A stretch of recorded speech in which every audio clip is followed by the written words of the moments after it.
Good day, Hill family. Welcome to Nona Black TV. Thank you for tuning in. Today I'm going to do part 3 of my diabetic journey. I hope you've been able to learn, get some information, some help in parts 1, pre-diabetic, part 2. It was a bit long, but I wanted to get the full detail of the transition part, and I felt like it wasn't. I wanted to get to an end state so you can know that whole process, because it was together, going through a very rough time, and also getting to the other side. So here now in my part 3 diabetic journey, and this will be the ending of the parts 1, 2, and 3. Eventually, at some time later, because my journey, of course, is still ongoing, I may, do two more parts later, because there are some specific things that I want to try to affect my weight loss goals. I'm blessed that at this point, going from a high of 712 for my diabetic number the day that I was admitted into the hospital, to frequently having my number below 100 daily. And there's some things I learned in that process that I want to share. Also, going from a high of my A1C being A1C of 14 down to my most recent blood work down to a 5.6. And so it was a process across that journey, and let's get into it. All right. So what I believe we ended on the last video, I had told you some of my struggles, how I had been feeling, how I had taken the medication that I was prescribed, trying to do that. I was consistent with tracking my numbers, because I wanted to know how foods interacted with my body as far as how it affected my blood sugar, because even though I had a lot of family history of it, I wasn't the one continuously tracking that with my other family members, so I didn't know how each specific food affected them. Only to know, I was new to the journey in that part, and I wanted to know, so I was faithful about doing that. And I would admonish anyone who is diabetic to be consistent in tracking your blood sugar on a regular basis. I'm not a doctor. I'm not a health professional. I'm just sharing my journey and what I felt was a benefit to me. It also helped me when I went to the doctor, when we talked about medications or anything that I was doing naturally. Of course, first and foremost, and I've indicated that before, I am a believer. So I always have faith and trust in God. And I know that He delivered me from the highest numbers that I was running every day. My blood sugar was at one point frequently over 500, 400, 500, 600, to the point it was like, well, go to the hospital. And I did do that. Particular one time, I remember going to the hospital, and they just basically gave me some, I think they gave me some magnesium in the bag. They gave me saline, and they gave me pretty much that, mostly what they gave me. And eventually my blood sugar number dropped to 300 and something. They was like, okay, you can go. And they sent me home. And I'm like, okay, I came here because I'm having runaway high blood sugar numbers, and the medicine that I'm getting it's not working. And at that time I was on some other medicines, not what I'm on now. But I didn't get help from there. So I needed to be consistent, tracking my numbers so I could see how foods were affecting me.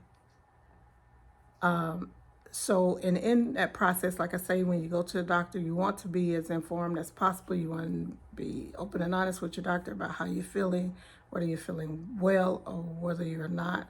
I remember going to my current endocrinologist, and I was just completely adamant about her, how the metformin had really greatly negatively impacted me with the high runaway blood sugars prescribed to me supposedly to help reduce my blood sugar, but I saw no benefit in it, only that my numbers stayed a little consistent in the beginning and then steadily start climbing.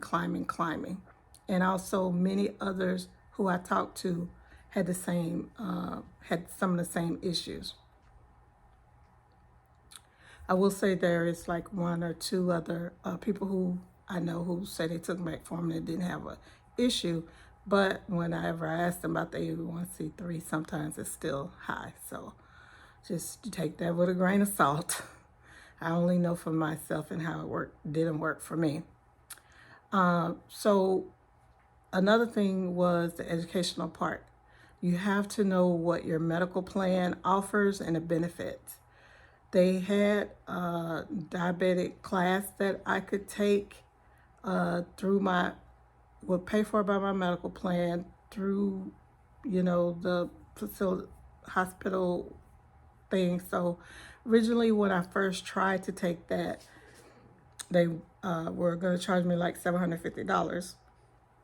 And I'm like, okay, I don't have $750 right now to pay for a class, but we can put it on the list and the goal. And as my deductible went up, I, would try to get in. So I wasn't able to take that at first, but later I was. And I did believe it was a benefit. And I suggest that anyone, who's been diabetic, please know the benefits of your plan. Ask your doctor, tell them you want to take the class. Sometimes they will put you in contact with a health advocate or someone else who can facilitate getting the information so you can take the class. And then later I was able to take it at a much lesser rate. And like I said, I thought it was a great benefit. It was some nurses on the line. As I say, about 10 or 13 of us, about 3 or 4 African Americans, majority were Caucasian. Maybe 1 or 2 of the ladies might have been Spanish. And consistently in that class, one of the things that kept coming up is not eating enough. So not eating enough or skipping and eating one meal. And in the course of the period over the class, one thing that we pretty much all learned in the class that we didn't previously know was that a lot of times when you don't eat all day and you only eat one time, when your body breaks down other fat or cells or to burn energy, a lot of that stuff gets processed through your liver. And what the liver will do at that time, the liver will start pumping sugar into your bloodstream. And that was something that a lot of us learned that I had not known.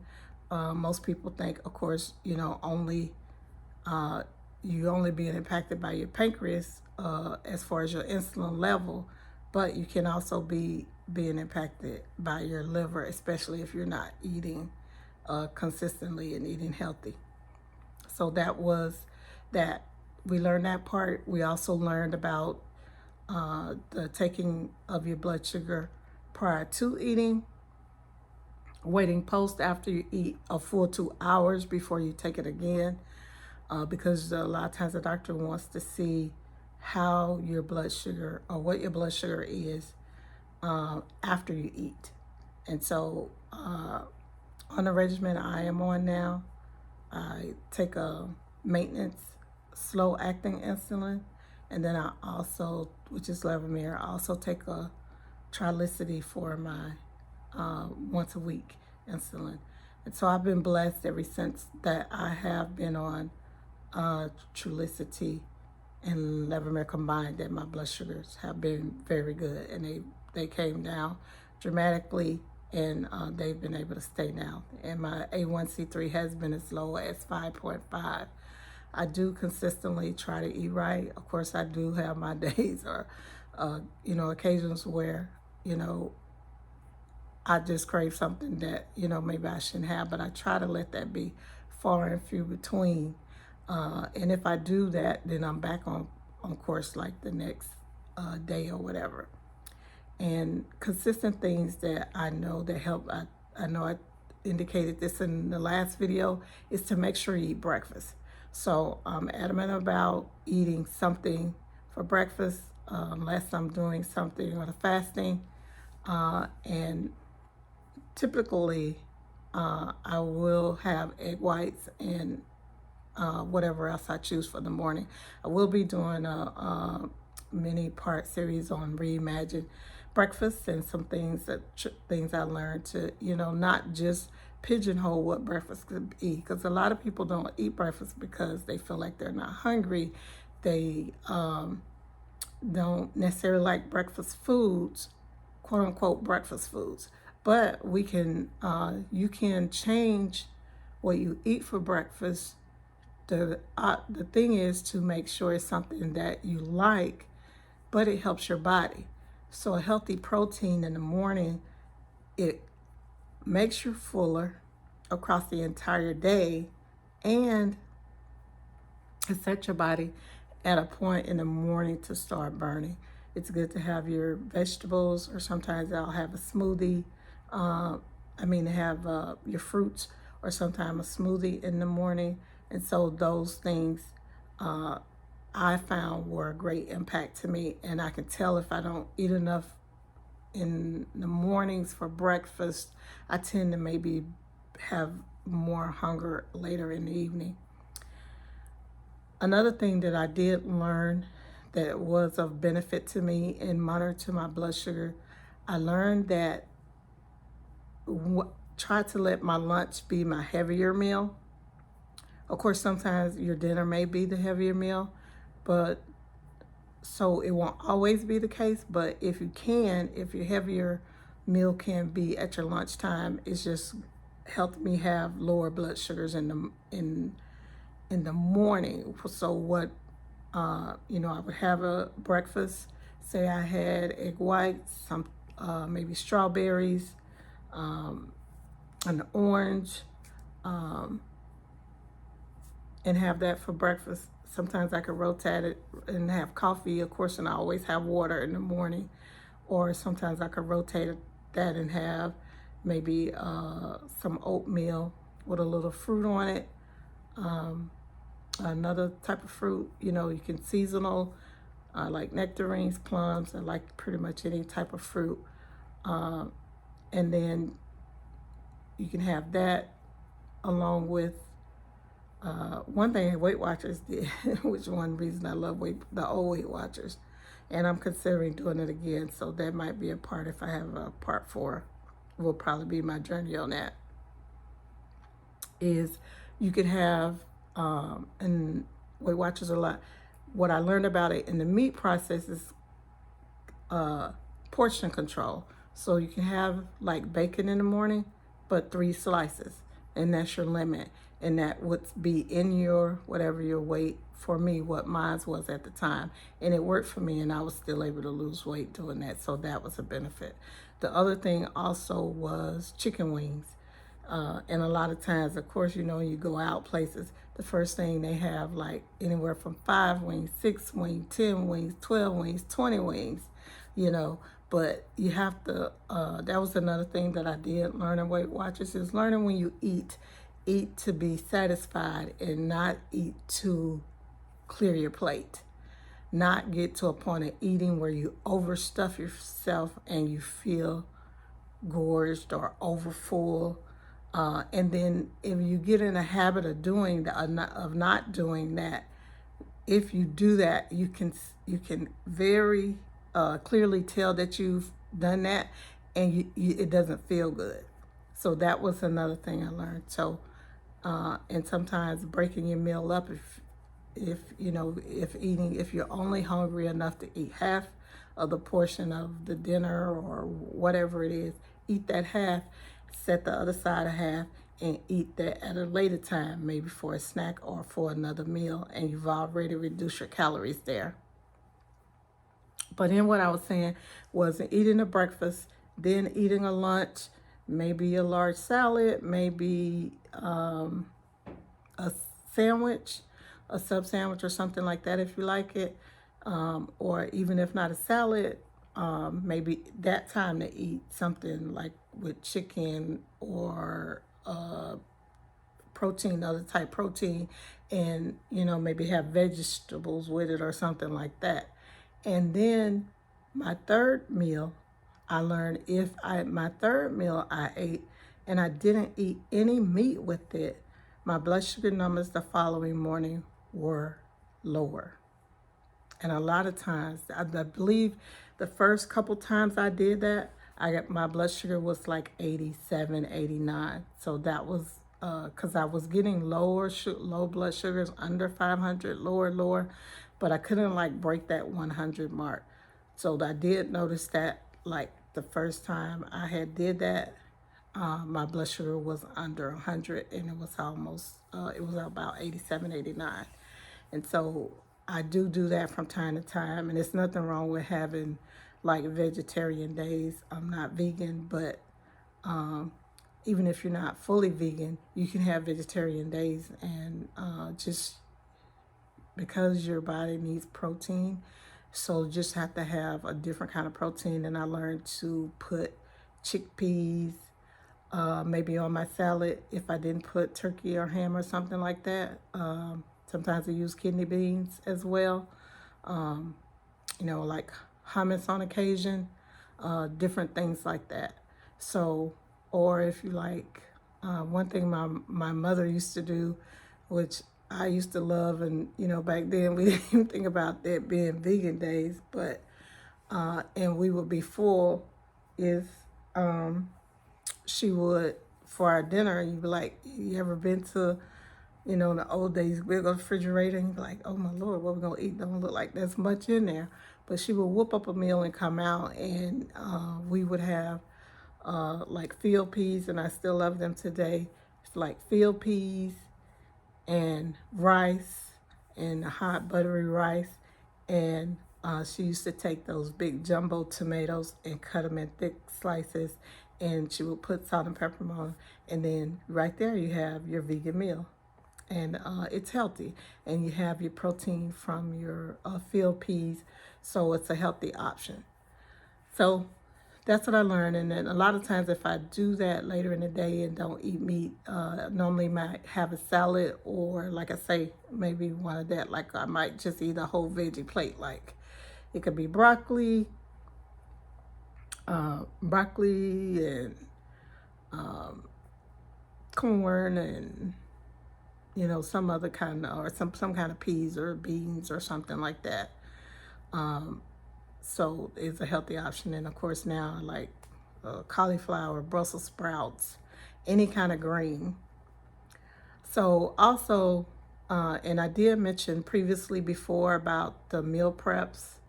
So did want to tell you, and I'm gonna put a sample one in for you to see here. What I did love, and I learned, I love greens and cabbage. Even my adulthood, I eat asparagus and stuff like that. Any kind of your green vegetables were a benefit. And if you're a person just feel like, okay, I'm trying to eat healthy, but I don't feel like I'm never getting full, then know those things that you can fill up on. And I'll probably do maybe that recipe one day to show you for the cabbage like soup thing I did. And I like it because whenever I eat that and I have a whole bowl of it and I eat it, I find that I'm full for quite a period of time. But on this journey, like I said, I was adamant when I did go back to my doctor. I was very upfront with her about my reservations, about medicine, how it was working, feeling like, okay, I need to go to the doctor, I need to take medicine. But, I went seeking help and feeling like what I was given didn't help me. Not only that, it harmed me, but I've trying to eat healthy. I'm doing some stuff that I know natural. Of course, there's a tea thing you can drink also as well. It says turmeric in it, apple cider vinegar, lemon juice, Um, any of like the detox teas, if you add turmeric to it. And I take that too as well. And it was a holistic thing that someone had recommended, and it did help. I felt like it reduced my blood sugar a little bit, but not what I needed at that point in time, because I already had runaway train blood sugars. That's the best way I can explain it.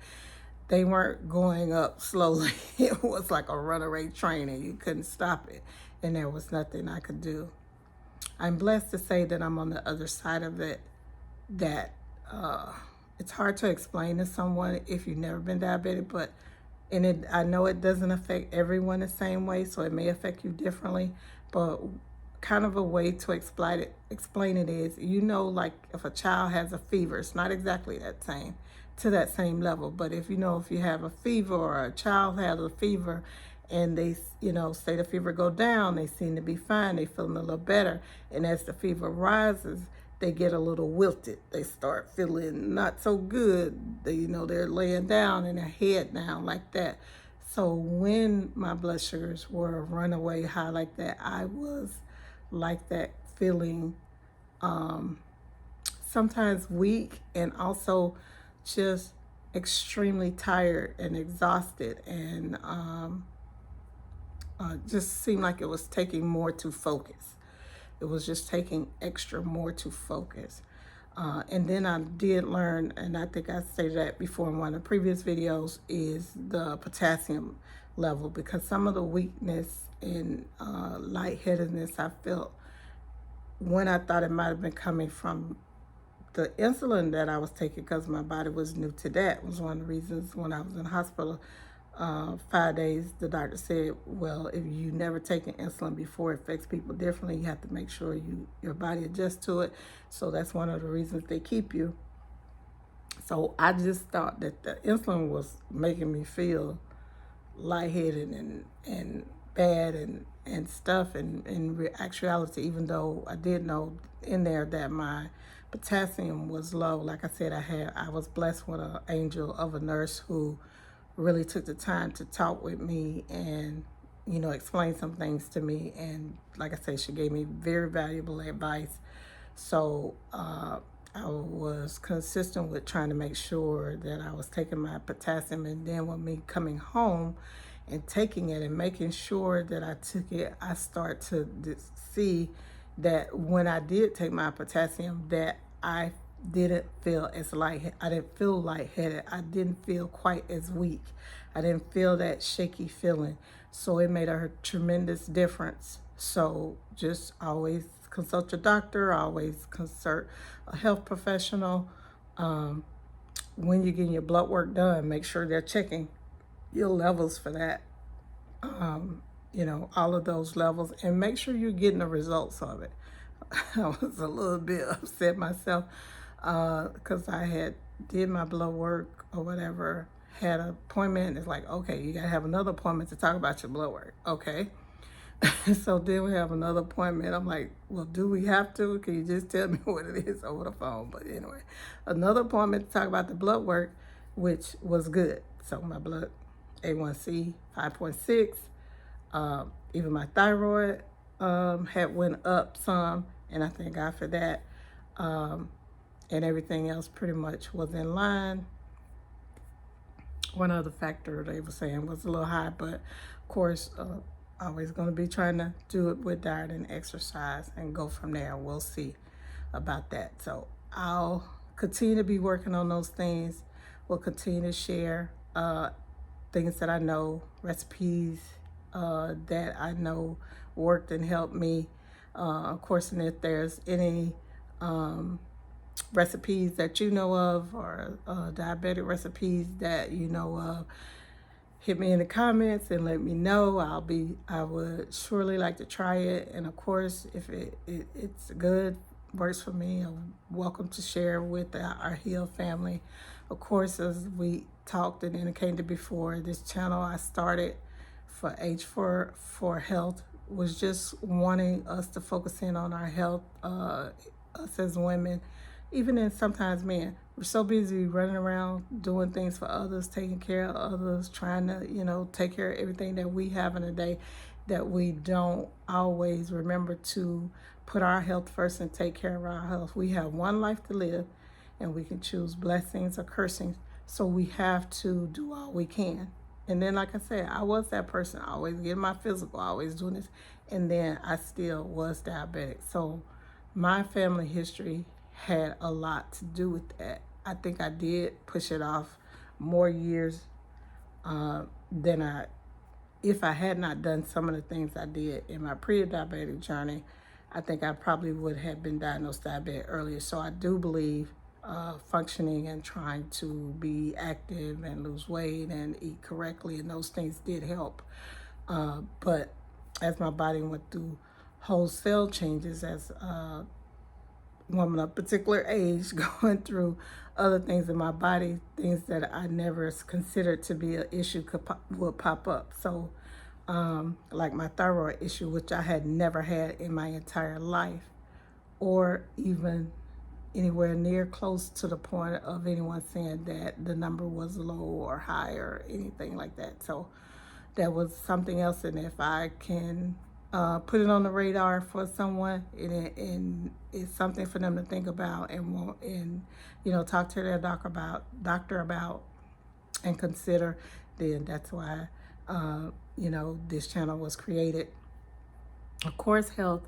Of course, the E part was education. So if there's anything that I can share, and if it helps or educates someone or even gets you to consider, like I say, some of the things that I went through, that, okay, she went through that. Can it be something that I need to look out for? Then that's what that part is for.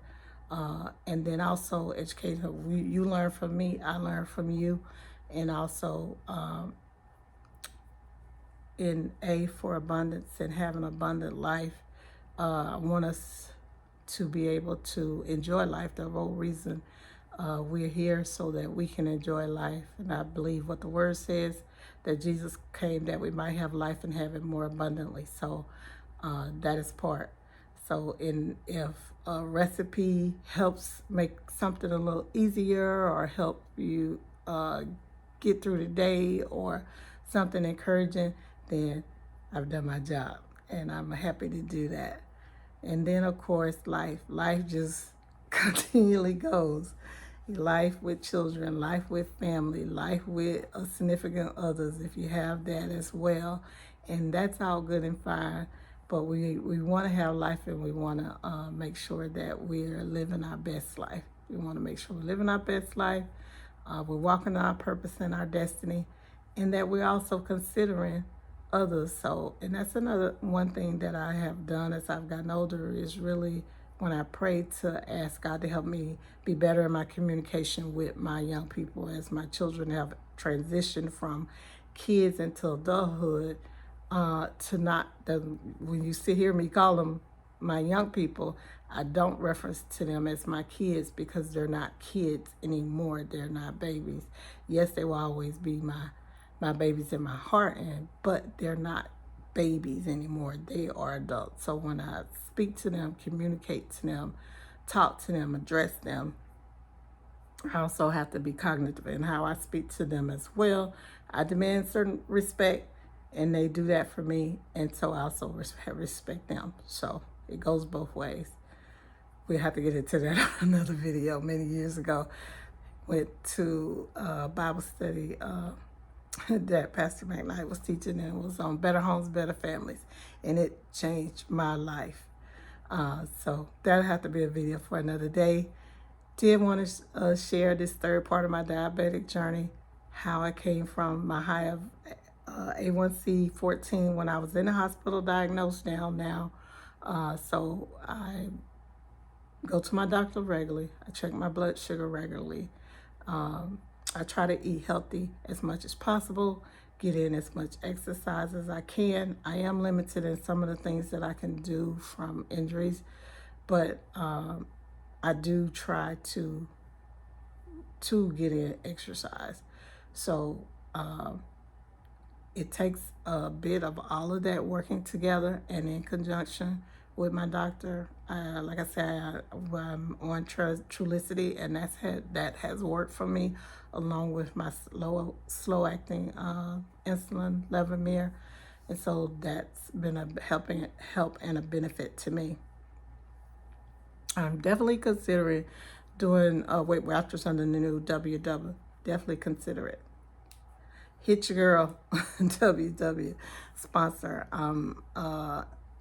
Because I learned so much with it when I did it before, is why I'm truly considering it. I did try the intermittent fasting. I know a lot of people rave about it. My thyroid wasn't working properly, so it didn't work. And I did it more than 90 days, and I'm like, the scale is not moving. But a lot of that, and my doctor said as well, it had lot more to do with my thyroid than anything I was doing. So I'm like, I've been doing this consistently. It's not working. And not to say I won't never try it again, but it didn't work for me. Not at this time. But like I say, it seemed to be more something else. More than anything, I just want you to remember, in your process, even on your roughest day, when you're feeling at your worst, just remember to pray. Always pray to God and ask Him. I did pray. Others prayed with me. And even when, I remember my mother telling me, when you're weak, say you're strong. Wasn't feeling well, say I'm gonna be better. I'm gonna feel better. And I just remembering the days I said that, and I didn't really feel it. I wasn't just saying it to just say it. I was also speaking it into my spirit, as well as speaking it to my heart, as God ended up manifesting it to come to fruition to where I was at. I'm at the point now. So I don't have those cloudy days, those feeling unstable weekdays, thank God. And it's a blessing to not have that in those days where it just consistently just felt so bad all the time. I remember calling my girlfriend Shannon, and I was like, I was crying in the car, and she just heard me vent. And thank you for being a listening ear, Shannon. And if you could be that for someone, or someone can be that for you, you never know what people are going through in their journey, in their process. We all need each other. Kind word goes a long way. People tend to forget that, but be kind to someone. Share your experience. You might help someone. And then also, never forget to pray and ask God to help you. I know He'll bring you through. I greatly appreciate you watching this video. Going to, of course, probably have some different little recipes pop up. And we'll be heading into doing some more food videos soon. And excited to share those things with you. Of course, please like the video, and of course, I always will go back and read the comments. So if you leave a comment, I will go back and read your comment. If you have a recipe or something you'd like me to try, go ahead and put it in the comments, and I will be trying some of them. So I'm excited to see what you might have also, and share the video. Very pleased to continue on this journey and share with you. I hope you're being blessed. I hope that something I said has helped or inspired you or made you think about your health journey. Knowing that we can, even if you're diagnosed with diabetes, you can live with it. You can have a life. Yes, there are some things that I tend to stay away from. And that was for me because I check my blood sugar regularly. I did want to say that. That was for me. Rice and potatoes tend to spike my blood sugar, so I don't eat them often, and when I do eat them, I'm very cognitive of portion controlling it. So it's not like it's something that I can't never have. I just portion control it, and I don't eat them, I don't eat it every day. It's not something I can eat every day. So, and that's fine. I'm the person, I can eat salad every day, or I can eat greens and cabbage and all that kind of stuff every day. So, you know, I don't feel deprived. All right, Heal family, I greatly appreciate you. As you know, thank you for watching. Very pleased to share my diabetic journey with you.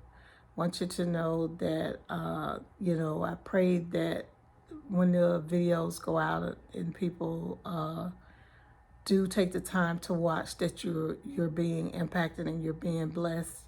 So please remember, may the Lord watch between you and me while we're absent one from another. Be blessed. Thank you very much.